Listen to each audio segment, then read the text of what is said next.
Hi అండి, MRL varieties అండి. ఈరోజు నేను చూపించే రెసిపీ ఏంటంటే చెక్కలు. అంటే బాలింతలు పత్యం చేసేవాళ్ళు కూడా ఈ చెక్కలు తినొచ్చు అనమాట. ఆ విధంగా నేను ప్రిపేర్ చేసి చూపిస్తున్నాను.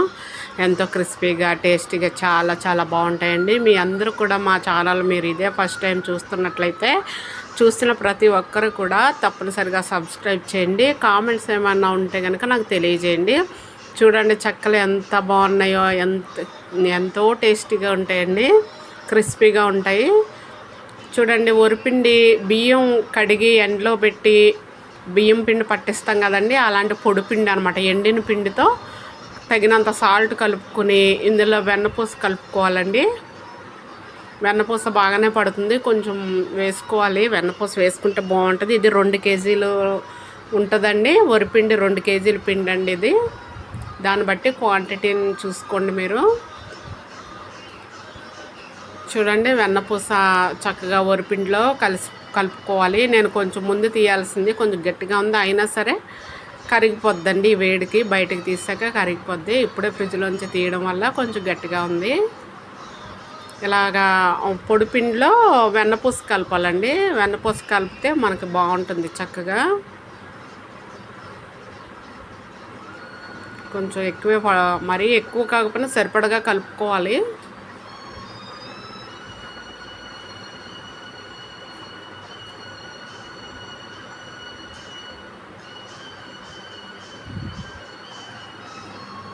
చూడండి, మినప్పిండి సాయి మినపప్పు కానీ మామూలు పొట్టు మినపప్పు కానీ నానబెట్టుకుని కలుపుకోవాలి. పొట్టు మినపప్పు అయితే పొట్టు కడిగేసుకుని వేసుకోవాలి. సాయి మినపప్పు అయితే డైరెక్ట్గా నానబెట్టుకుని ఈ విధంగా వేసేసుకోవాలండి. తప్పనిసరిగా మినపప్పు వేసుకోవాలి. చూడండి, మామూలుగా అందరూ తినే విధంగా అయితే శనగపప్పు పెసరపప్పు కూడా ఈ మినపప్పుతో పాటు వేసుకోవాలి. కానీ ఇది పత్యం వాళ్ళు తినేదే విధంగా చేస్తున్నాం కాబట్టి ఇందులో శనగపప్పు పెసరపప్పు వేయట్లేదు మేము. చూడండి, కరివేపాకు చిన్న చిన్న ముక్కలుగా తురిమి ఈ విధంగా కలుపుకోవాలి పిండిలోను. తర్వాత అల్లము పచ్చిమిర్చి ఇలా పేస్ట్ పట్టేసి ఇందులో ఒక చిన్న ఉల్లిపాయ కూడా వేయాలండి. పెద్దది కాకుండా ఒక చిన్న ఉల్లిపాయ, అల్లం వెల్లుల్లి పట్టుకోవాలి, పేస్ట్ పట్టుకోవాలన్నమాట. మనం తినే కారాన్ని బట్టి పచ్చిమిర్చి వేసుకోవాలి. కొంచెం అల్లం ముక్క పచ్చిమిర్చి పేస్ట్ పట్టుకునేటప్పుడు చిన్న ఉల్లిపాయ కూడా వేసుకుని పట్టుకుంటే చెక్కలు టేస్ట్ చాలా బాగా వస్తాయండి. ఈ విధంగా మనం వరిపిండిలో ఈ విధంగా వేసుకోవాలి. తడిపిండి వాడకూడదండి, ఎండిన పిండే వాడాలి. ఈ విధంగా వేసుకున్న తర్వాత ఇవన్నీ కలిసేలాగా పూర్తిగా కలుపుకోవాలి. చక్కగా కలిసేలాగా కలుపుకొని ఈ పిండిలో నీళ్ళు పోసి కలపకూడదండి. ఈ పిండి ఇలా కలిపి పక్కన పెట్టేసుకుని మనకు చెక్కలు చేయడానికి ఆరిపోకుండా ఒక 2 గుప్పుల పిండి ఎప్పటికప్పుడు ఫ్రెష్గా వాటర్ పోసుకుని కలుపుకుంటే చెక్కలు చేసుకోవాలండి. ముందే ఈ పిండి అంతట్లో వాటర్ పోసి ముద్దలా కలుపుకోకూడదు అనమాట. ఓన్లీ పిండి మాత్రమే ఈ విధంగా కలిపి పెట్టుకోవాలి. ఇవన్నీ వేసేసి ఇలా పిండి కలిపేసుకుని పక్కన పెట్టుకుని ఎప్పుడు 2 గుప్పులు అప్పుడు తీసి వాటర్ పోసి కలుపుకోవాలి. ఈ విధంగా మాత్రమే చేయాలి చెక్కలు. పిండి ఆరిపోకుండా ఉంటుందన్నమాట. చూడండి, ఇలా 2 గుప్పులు తీసేసి చక్కగా వాటర్ పోసుకుని సరిపడగా, మనకి ఎక్కువ మంది ఒక 2-3 చెక్కలు చేయడానికి ఉన్నారనుకోండి, ఇంకో 2 గుప్పులు 4 గుప్పులు పిండి కలుపుకుంటే సరిపోద్ది. లేదు తక్కువ మంది ఇద్దరమే ఉన్నామంటే 2 గుప్పులు కలుపుకుంటే సరిపోద్ది. మేము 4 ఉన్నాం కాబట్టి 4 గుప్పులు పిండి తీసేసి కలుపుకుంటున్నాము. ఈ విధంగా కొంచెం వాటర్ పోసుకుని మరీ జోరుగా కాకుండా మరీ గట్టిగా కాకుండా స్మూత్గా కలుపుకోవాలి. చక్కగా ఇలా ఏలు దింపితే దిగేలాగా స్మూత్గా కలుపుకుంటే చెక్కలు బాగా వస్తాయండి. ఉప్పు చూసుకుంటూ కలుపుకోవాలి. ఇది పిండి ఉప్పు చూసుకుంటూ కలుపుకోవాలన్నమాట.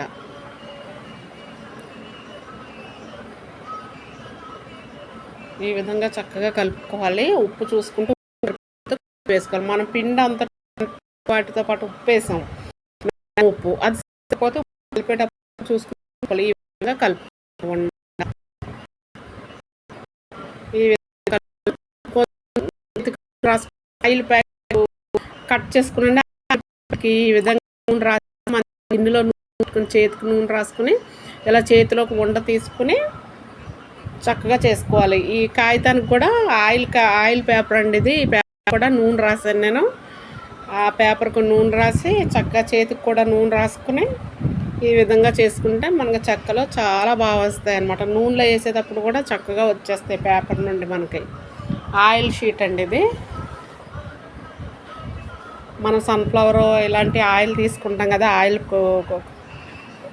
ఆయిల్ తీసేసాక ఖాళీ పేపర్ ఉంటుంది కదా, అది కట్ చేసుకుని ఈ విధంగా వేసుకొని దానికి కొంచెం మళ్ళీ ఆయిల్ రాసి చేతికి ఆయిల్ రాసి గిన్నెతో కొంచెం నూనె దగ్గర పెట్టుకుని చేసుకోవాలండి చెక్కలు.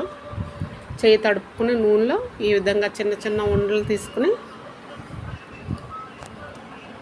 ఇలా చేసుకోవాలండి. చక్కగా జారుతుంది, పలచగా వస్తాయి. మరీ ఆకుల్లాగా కాకుండా మరీ మందంగా కాకుండా చేసుకోవాలి. ఎవరికి నచ్చిన సైజు వాళ్ళు చేసుకోవాలండి. మాకు ఈ సైజు సరిపోతాయి కాబట్టి ఈ సైజు చేస్తున్నాను నేను.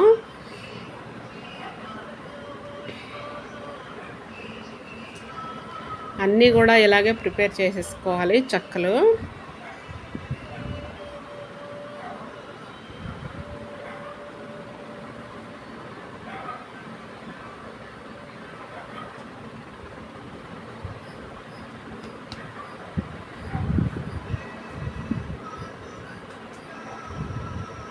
చూడండి ఎంత బాగా వస్తున్నాయో చెక్కలు.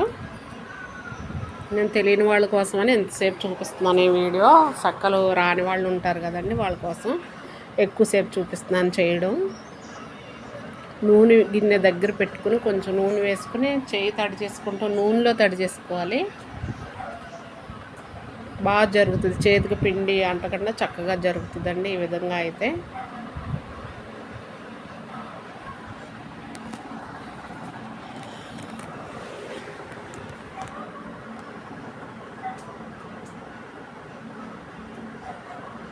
డీప్ ఫ్రైకి సరిపడగా ఆయిల్ పెట్టేసుకోవాలండి. ఈ విధంగా పెట్టేసుకుని చక్కగా ఒక్కొక్కటి తీసుకుని వేసేసేయడమే. మూకుటి నిండా వేసేయాలండి. చక్కగా వేగుతాయి, పొంగుతాయి కూడానండి. మనం వెన్నపూస వేసాం కదా, చక్కగా పొంగుతూ వేగుతాయి.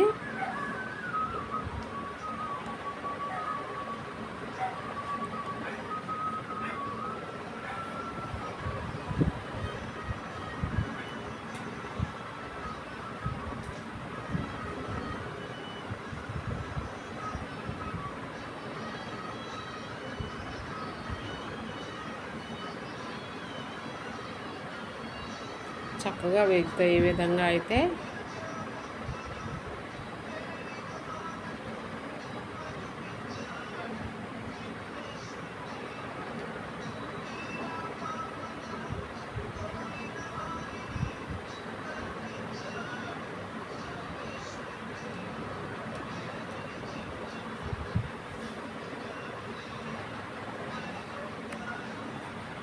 ఇలా వేగిన తర్వాత తిరగేసుకుంటూ వేయించేసుకుని ఈ కలర్ వచ్చేసాక తీసేయాలండి చెక్కలు.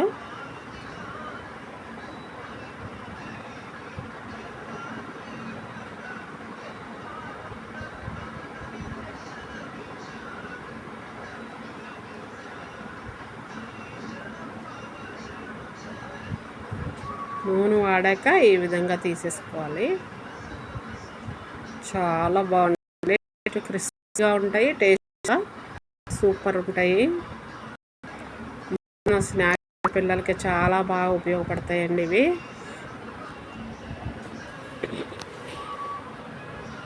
ఇలా మళ్ళీ వేసేసుకోవడమే.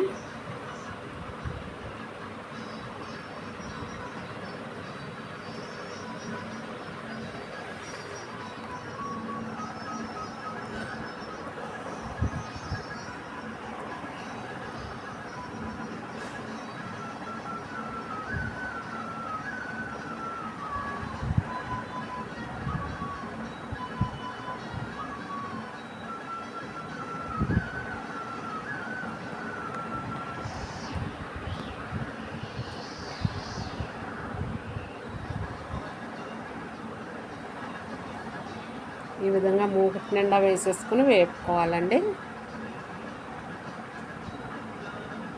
మధ్యాహ్నం పిల్లలకి స్నాక్స్గా చాలా బాగుంటాయి ఇవి. చూడండి చెక్కలు రెడీ అయిపోయినాయి, ఎంత బాగున్నాయో. చాలా అవుతాయండి, 2 కేజీలకి పిండికి పెద్ద బేషన్ అయినాయి మాకు. చూడండి ఎన్ని అయినాయో అసలు. ఇది పత్యం వాళ్ళు కూడా తినొచ్చు అనమాట. మా ఛానల్ అందరూ తప్పనిసరిగా సబ్స్క్రైబ్ చేయండి, లైక్ చేయండి, షేర్ చేయండి.